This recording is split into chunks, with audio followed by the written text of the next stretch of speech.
us off, Mark. All right, kick us off on OKTAPUS Friends with our special guest today, How you doing? Jon Ricci of Lansdowne. Look at him. Look at that face, baby. Look at that face. So much work has been done. You know? And as always, we're here in Red 13 Studios in Framingham, Massachusetts. Thank you, That's Shaun. Love this place. I still don't understand how this is not like a huge party loft. I would just move in here and fuck it all up. Wow. Let's have a party tonight. Well, let's give you the opportunity, man. Let's see what you can do with the opportunity. Johnny Ricci, 2-day extravaganza. Bring all the drugs and your women. Let's go. He's got his red solo cup. Oh, boy. I'm getting started. All right, so what's up, John? How you been? Dude, I'm really good. We're headed into fall, which is wonderful. My favorite time of year. Yep. Me too. Yeah. Greatest season. It is. You know, it's like you get those crisp moments and they save you from that ungodly humidity because it is the fucking humidity. Yep. But I love being from Boston. But no, man, just killing it. We're doing some songs. Shaun and I are finishing up some new songs we're excited about for Lansdowne. I think you said Mike's coming down to drop some 5-string on there. He's going to be doing some bass. I mean, depending on when this one drops, it might already be done. Ooh, what's your motivation for this song? I bet it's really unusual. What is it? Oh, there's two. So this is kind of like finishing a chapter for me. It's been a lot about just like dealing with my own mental health and talking about depression and like struggling to feel good enough at times. And so one of these songs is about addiction. And I feel fortunate enough where I have not been I have not felt addicted to anything yet, but we all know a lot of people that have experienced that. That song's called Filthy. And then the other song is trying to relate to somebody when you just can't feel that full range of emotions. And it might be my favorite song that we've ever done. It's called Starting Again. Like, I am super pumped about that one. I think that's crazy for you to feel that way after, this many years. That's dope, dude. Good for you. Yeah, it took me a while to figure out that that's what I was feeling because, we've all toured and these were not sober tours. And so all these stimulants and depressants going on all the time, adrenaline, like show, let's do crazy stuff. And then you finally get a minute to relax. We've been off the road for a few years now. And you kind of say, wow, is there some stuff I haven't dealt with? And I'd say the last 4, 5, 6 songs we've done lyrically have been about me trying to come to terms with all of my flaws. Cool. Yeah.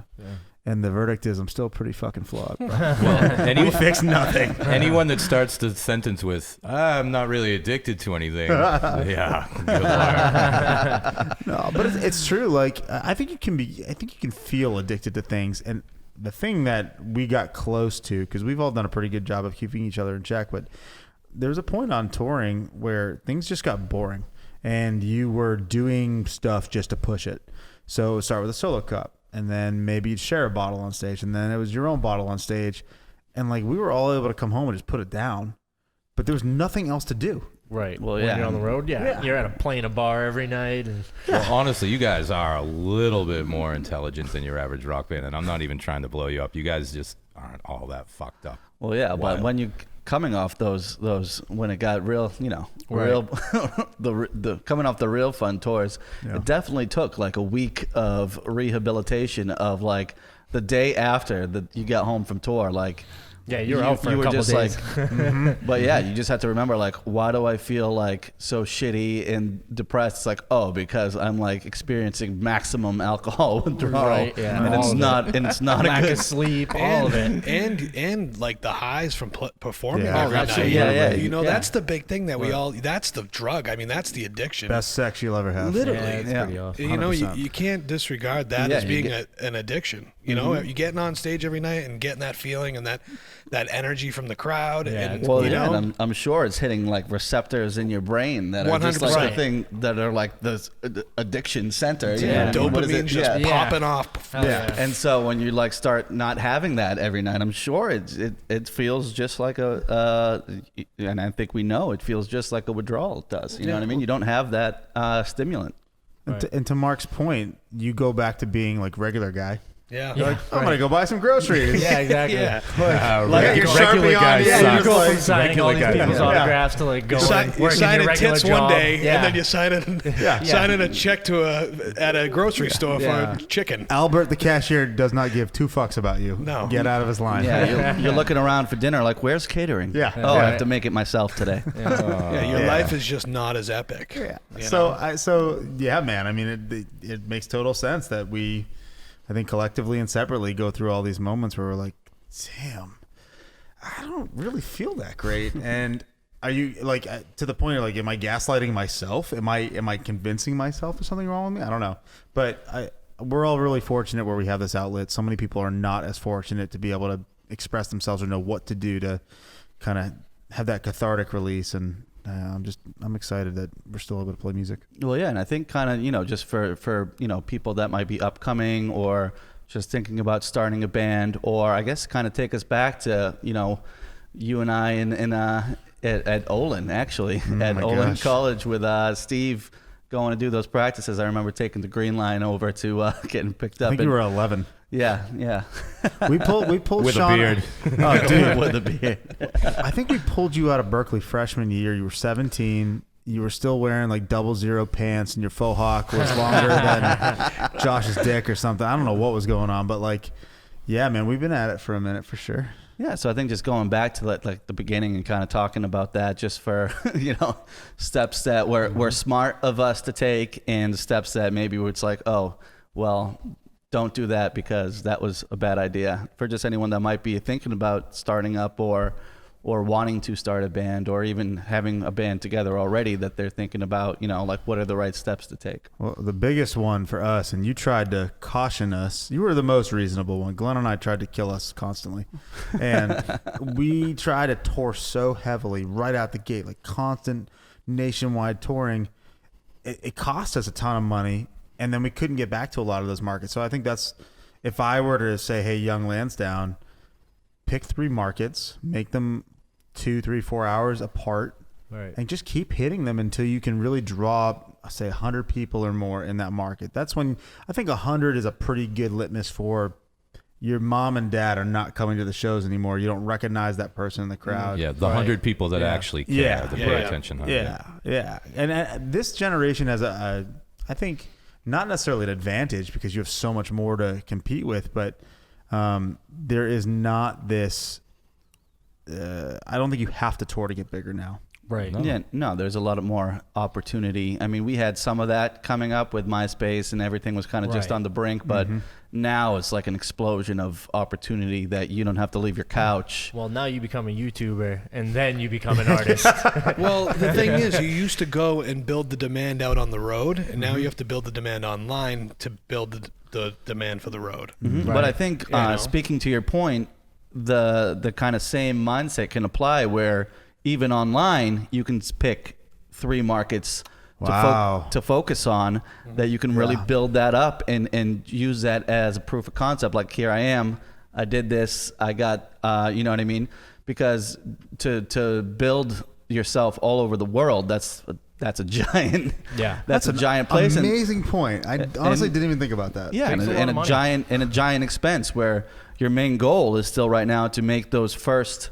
Even like you said, those first 300 fans that can now help you to start expanding out more. Yeah, man, that's totally true.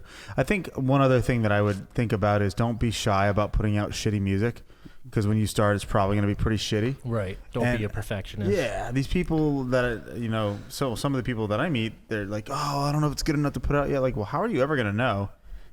You could put out 10 shitty songs. If one of the 11th song is really good, they're not going to care about the other ones. Well, what I would suggest with that is always put the disclaimer and call it a demo, because I wish that I put a lot of that stuff out in the past that we called like an album or like a real body of work. Just call it a demo.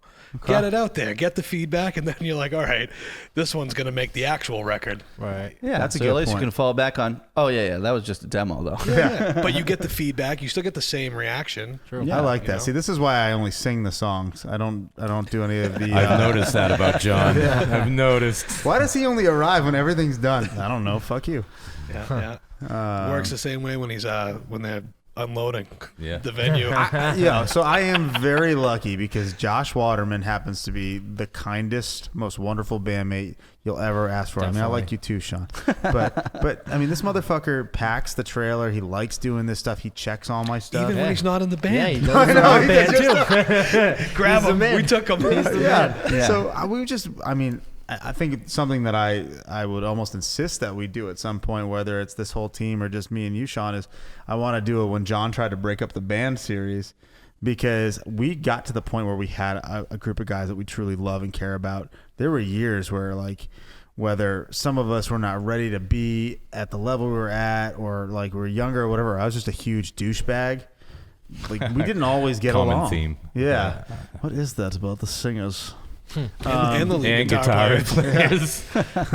Well, Sean, I think our time here is over. No, no. I mean, we had a number of lineups before we got to the point where we truly found dudes that we liked hanging out with. Right. Well, we even had a Sarah Fox in the band. We did have a Sarah Fox. She wore heels. Oh, what the fuck is that? She was cute. She Oh, her the name original. was Sarah Fox? Yeah. Oh. Yeah. Well, you know, Keyboard? that's a good topic to discuss in regards to selecting a band member, because I feel like, you know, my situation was I had to just like, I was making friends learn instruments and making them join my band, and that wasn't the best That's tough. move. That was a bad move.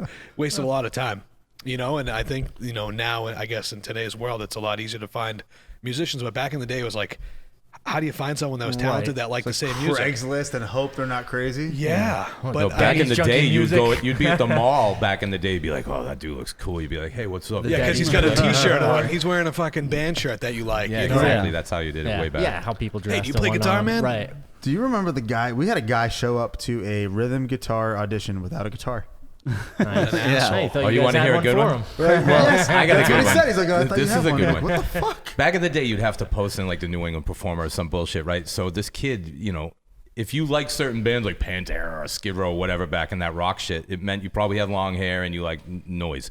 So this kid from Maine, and this kid was fucked because in Maine there's really nothing. He read our ad and he was dying to come down. And he hit me up like 40 times, and finally we were gonna meet at the border. It turns out he met at the Maine, New Hampshire border. We were meeting at the Massachusetts, New Hampshire border. And this kid was like, he hit me up another 40 times. Finally, we met up. He showed up with like a 25-piece drum kit with fucking fans all over the cage and stuff. And an hour and a half in, I looked right at the kid and I'm like, hey, listen, you got to pack your drums back up. We're all set here. We're done. And the kid was just like, he did not believe it. He refused. He's like, and I was just like, dude, we're done.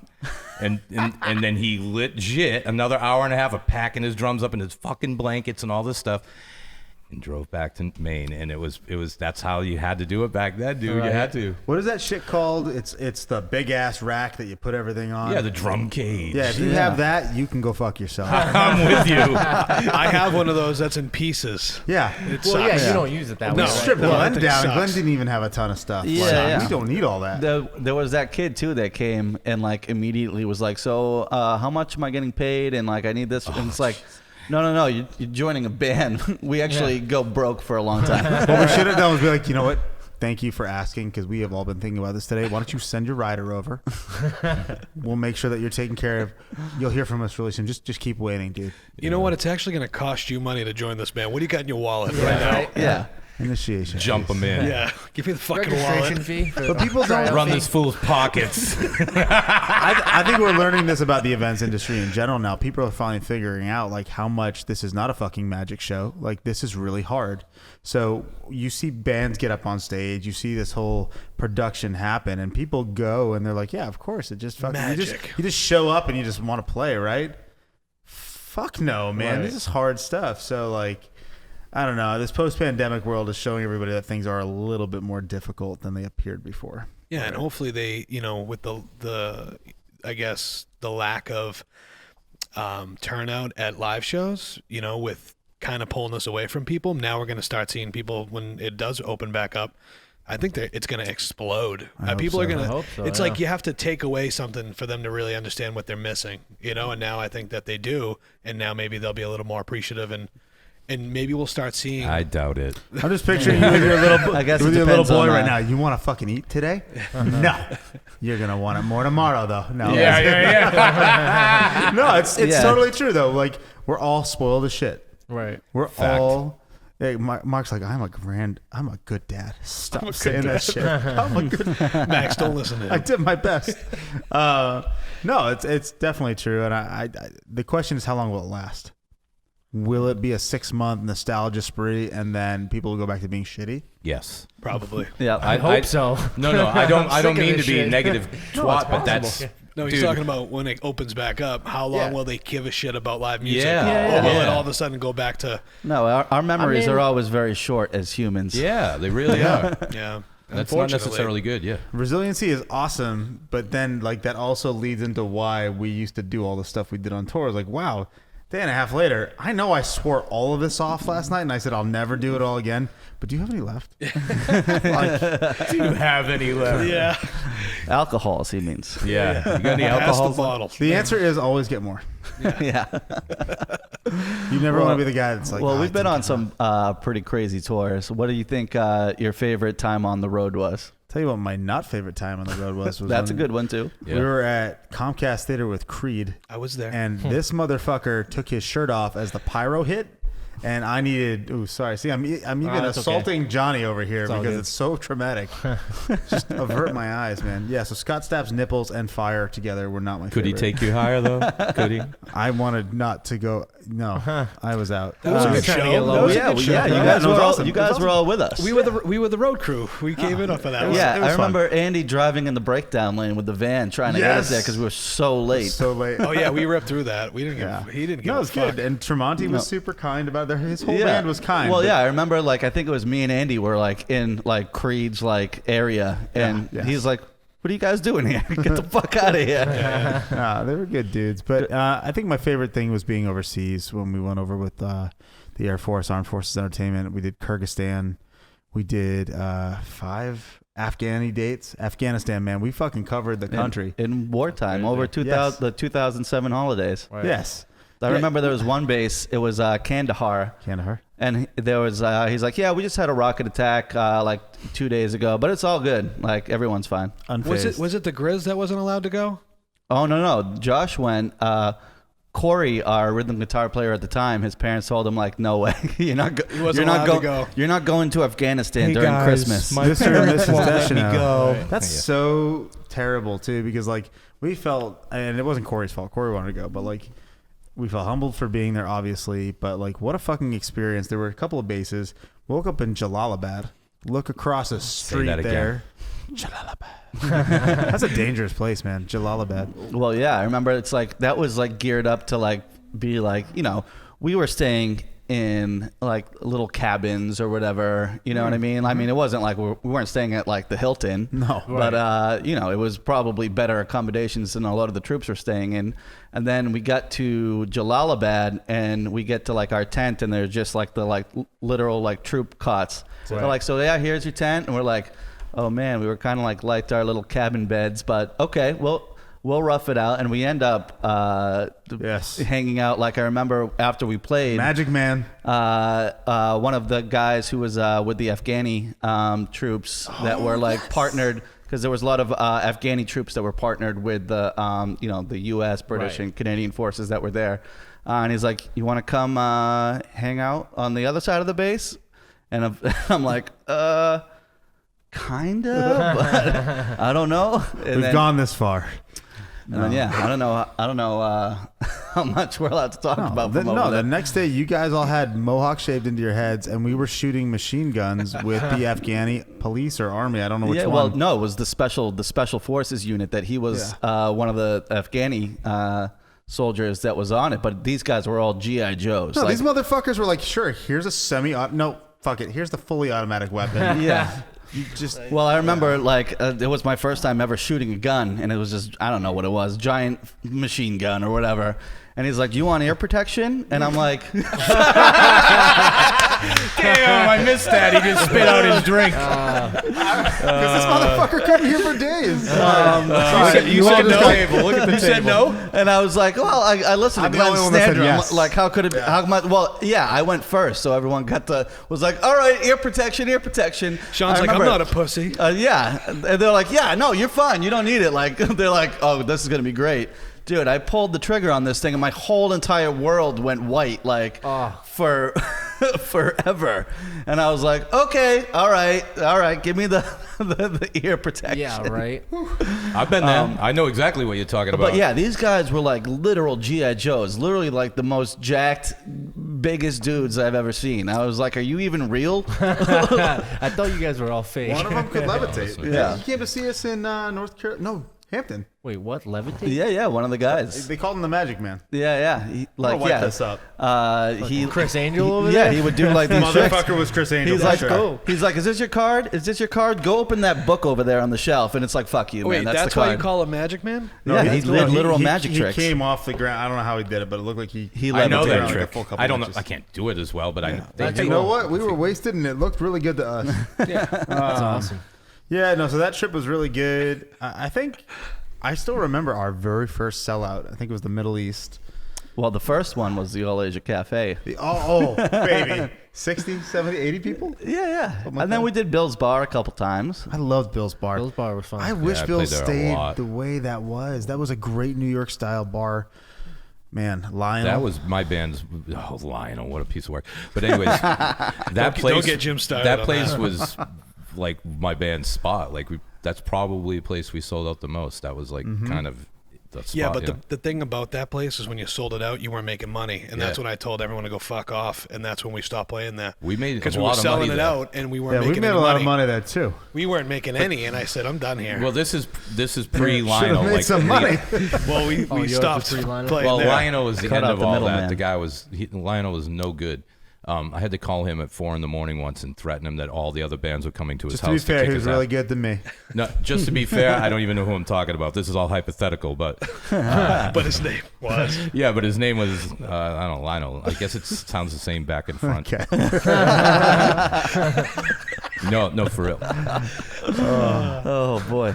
So, But yeah, no, that was definitely a good one. I think the Puddle of Mudd tour went down for me is well, that was when Mike was like extra absurd about the Uno Mas life. I think we were talking about it before the podcast started, but Mike, our bass player, and his little he'd do this Shot for hand. people only listening with audio. Yeah, Hey, he'd like hey. shake his hand like, "Hey, shot." It'd be like 9 a.m. Like, all right, whatever. Mike was, time. What are you giving me? I remember it was a radio show in Peoria, Illinois that Wes, which I think he's like the last living like of the old school rock star life. Like he snuck it in. He was the last Yeah, he one that snuck could it be in for real. that could be that fucked up and still have a career. he had reintroduced himself every single night. He Yeah. was like, dude, thanks for coming on the tour. I was like, Dude, I have the we same were story. We've been here for 20 25 dates. Yeah. Dude, we were hanging out all last night. What do you mean? I absolutely sang half Well, of your parts last He night. had, So fuck yourself. he had a great one of the Wes-isms I'll always remember is he goes like with a bottle of Jack Honey glued to his hand. He goes, "Some people wake and bake. I blink and drink." Yeah. And anyways, we're at this radio. And that song about addiction is about Wes. Yeah, no kidding. He's a We're mess. at this show in Peoria, Illinois, and there's a great picture of me, Andy, Mike, and Wes. He pulled us into the green room behind the stage, which was just a bathroom behind the stage, by the way. And he's like, "Will you guys pray with me?" Get the fuck out of here. We're like, "What?" He's like, "No, come on, bring it in and pray with me."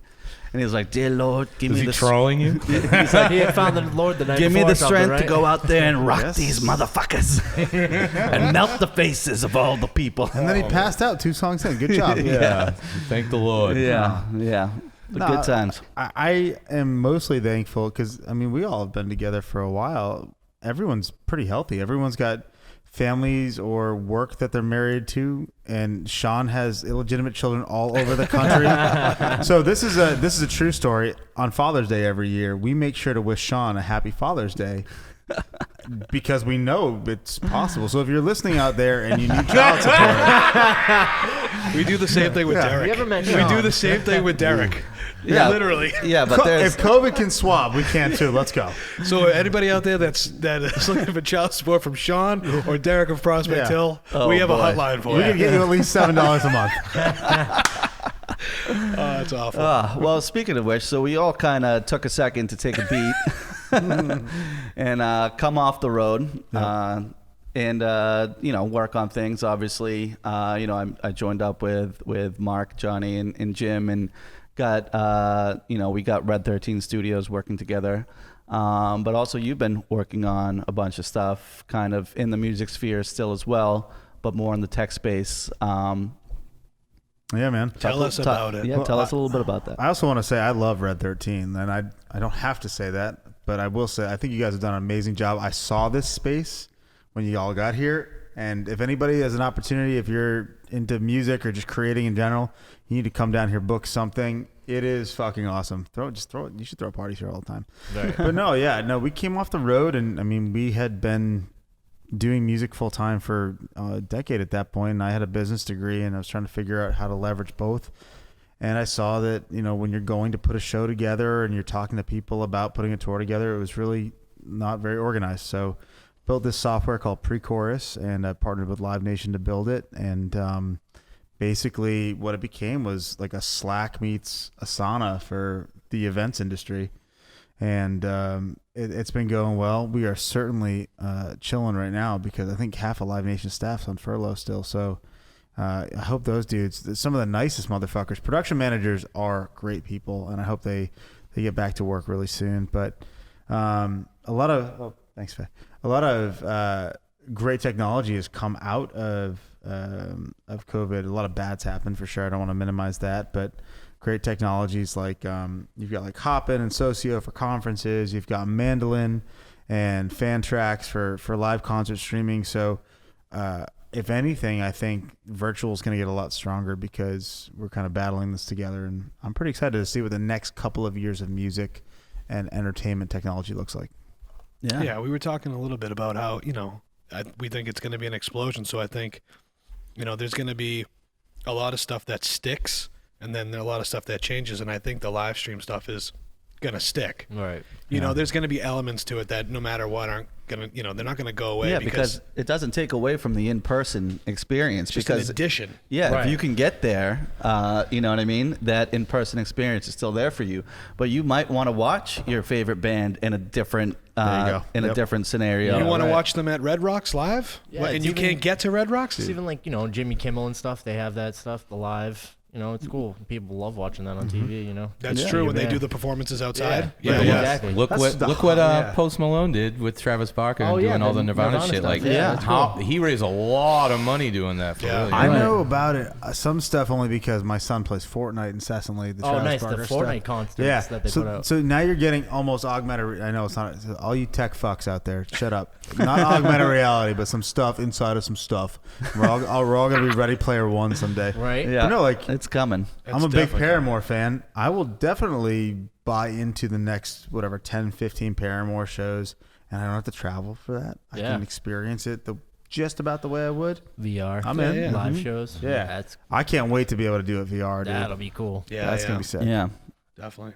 We got a friend of ours that's working on some stuff with that, and it's really cool. He kind of like threw us into it at his house. He has like a really dope setup, and it was the first time I experienced it. Yeah. And it was fucking mind blowing how Yeah, it's crazy good it is. Yeah. And it's only it's Yeah. just the beginning, really. Right. You know, but then you're like, but it's really Because real. he made Yeah. us, he's like, hey, we should have the meeting, come here because I have the VR set up, Right. but You gotta we're going to go experience it. meet it in a VR meeting room. Yeah. That's We're crazy. going to That's all cool. be here, but we're going to go into a VR meeting room to talk about it. Yeah, his brother had notes and shit in the VR room. That It is was cool. sick. with like a whiteboard. It was so Right. cool. Yeah. Something I'd like to see here, because you guys have this, they probably can't see it here, but you have this big performance space here. Mm-hmm. And I would love to see Red 13 take the lead in having that hybrid space, whether it's a conference or it's a concert or something like that, because I don't think there are many around here that are turnkey like you guys are. And I think that you could really do something with that. Well, you're gonna help out with that, right? Fucking right I am. All right. Let's get it. Let's get it going. That's how babies are made, kids. Right? Yeah. And there it is. Oh yeah. I mean, on a completely separate level than what we've been talking about on, doing some kind of virtual conference here. I don't know about anyone else at the table, but I've been, dying to play. Oh my God. So- yes. Yeah. Yeah, no. Yes. For real. I would definitely be down to do a We should throw a Lansdowne festival. Prospect Hill null Extravaganza. set live show out of here. Sick. Yeah, it would be dope. I'm in. Yeah, I'm in. Josh will check my gear, and I'll just get up Yeah. there. He'll do all of our gear. Yeah, dude. Hey, Josh, Fuck take care of that element. We'll all show up after after a few drinks. it. I'm fully committed. I would say that if for some reason we don't have like our usual Halloween thing booked by that'd then, be cool. we should do something. I'm not going to dress like Pennywise and shit. That's like, fuck you people that like to dress up. That takes and women that can stand to put on makeup. Oh, and yeah. I watched a video to try and put on this fake makeup, let alone real makeup. I have a whole new Dude, respect for it was what all women laid go out through. last year at the show at Wally's, and like this guy, I put this dude's makeup on for him, and I was like, you know what? I am definitely not putting this shit on. Yeah, right. And I was like Fuck one of the this. only dudes that didn't Yes. put shit on. I was like, yeah. Yeah, I wore a can't mask. imagine doing that every day. So just big ups to our women out there who are by choice doing that, and like, holy fuck, I'm never doing that because Yeah. it seems like a ton of work. Right. And then I'm lazy and performing, male. then you just start Yeah, sweating. it's all over. Yeah, Yeah. and then it's in your eyes. Yeah, it's and no then, fun. then you might have just a whole face just full of one color. Yeah, right. Yeah. Oh, the worst is when you have to go back to the mic, and it's for me it was like red and white, and I just kept fucking eating the red and white. Nasty. Yeah.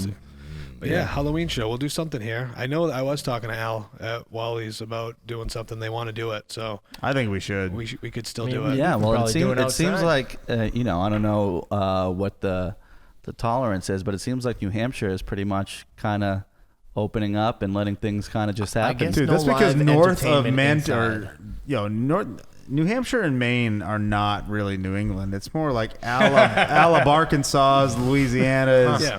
New Hampshire. Well, and it's hilarious that it seems like they care the least as states, and also they're the states with some of the lowest counts Yeah, I know. in the country. So it's funny how that. It's You're kinda almost working insinuating it's political. There's almost I'm not. I there's don't a want to go. lot of space up there. I don't bro. want to go too deep, but I'm Yeah. just throwing that up. There's a lot of space and there's not international airports. Yeah, thank True. you. Very true. Thank you. Bringing it back Yep. down Well, for yeah. us people. Manchester, they're not international. They're not right? international. No, But, they're just you know, part of. There it is. It seemed like a couple events just got canceled there. China though, couldn't so send the infected there. I have no comment on this matter. Yeah. Boo. I am happy to say that I took my COVID test. I was in Wisconsin for a few weeks, and it came back negative, and the people that were giving it and volunteering their time to do it were super kind, and Right. I really appreciate that they allowed me to get back to my kids sooner. So Right. Yeah, that's super, awesome. super apprecitive. Awesome.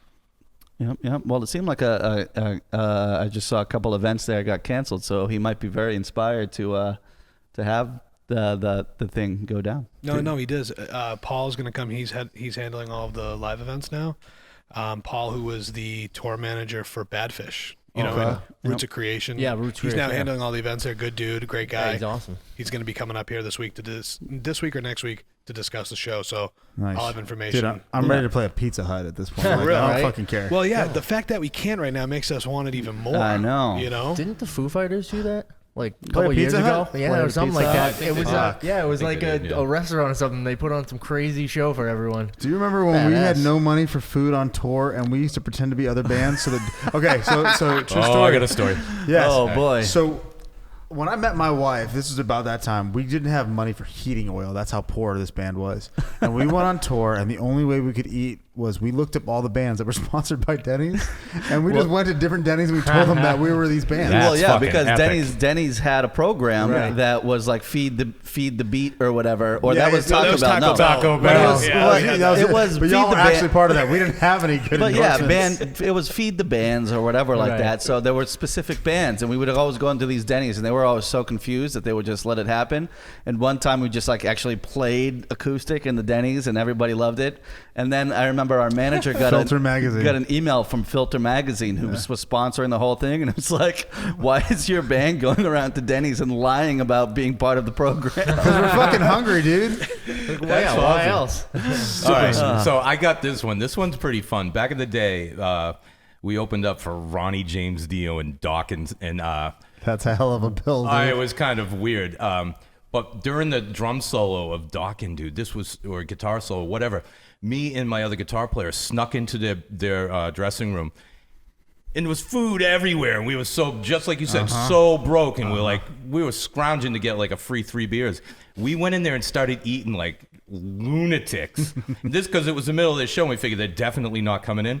Anyways, all of a sudden, the singer comes walking in the middle of their show while we're like faces drinking their booze, like everything. We're like, fuck. He's like, who the fuck are you guys? And we're like, oh, we opened. And he looks around. He's like, I don't give a fuck. And I'm not joking. He didn't care that we were eating the food. And then for whatever weird reason, he reaches in his pocket and pulls out a huge knife. He goes, see this fucking thing? And we're like, yeah. He goes, I'm going to stab that fucker. And he's talking about his guitar player who's on stage right now doing a solo. And we never even met the dude, and we were just like, what the fuck? Wait, it gets better. What the fuck is going on? And all of a sudden, like, this is like 3 minutes of small talk eating this dude's food.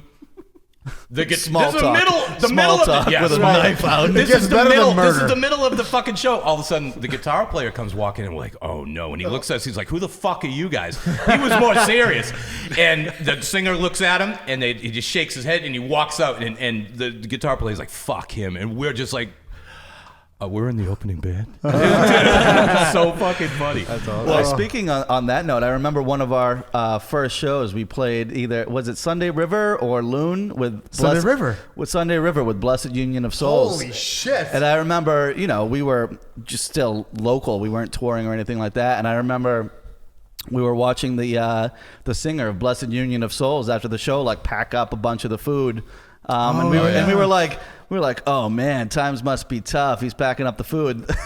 Little do you know. Could he hear you? No. When you flip that around and now we're that band on the road, it's like, fuck yeah, I'm packing up that fucking food.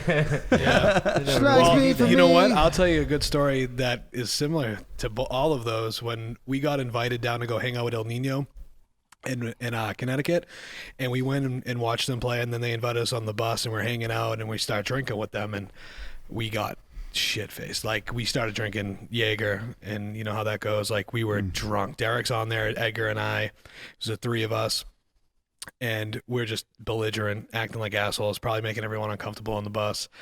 And Derek's, drunk, hungry, opens up their fridge and starts eating like they had Chinese food, and he just starts helping. On the bus? Yeah, he just starts helping himself. I bet he took a shit right after. Dude, Exactly. Like, what are you doing? he starts just eating them, and they're like, "Yo, what the fuck?" And they flip out. Right, there's a big like argument. He's like, "All right, bro, sorry, I was hungry."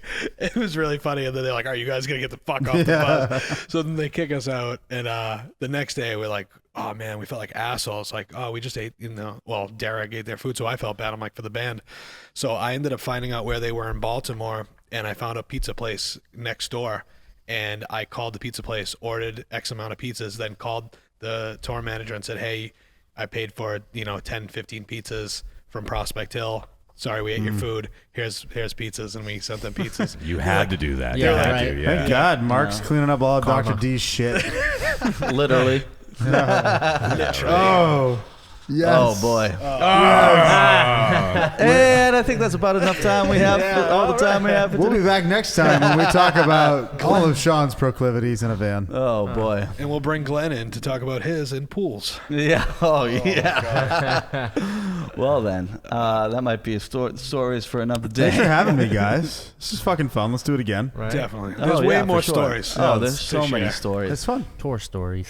Yeah. That'll be its own Tour episode. stories with John. Yeah, this is our segment is tour stories with Yeah, I Jon guess Ricci. I guess we found a couple that we could tell. Yeah. Absolutely. I didn't think there were, but There's some. There's the ones in the vault that Yeah. will stay in the vault. And the next one we could tap into like Evans Blue, Yep. You guys shared a van with them. There's a bunch of shit. We'll Oh, wow. to be Oh, continued. yeah. Yep. Okay. See you later. Bye. Yeah, we'll be back. Shut the fuck up, John. Save it for the next one. Save it for the next one. All right. Thank you. Yeah. All right. Thank you for John to being on. This is Oh No Octopus and Friends, and we will catch you next time. That was fun. Sorry for fucking spitting booze all over your face. I just don't remember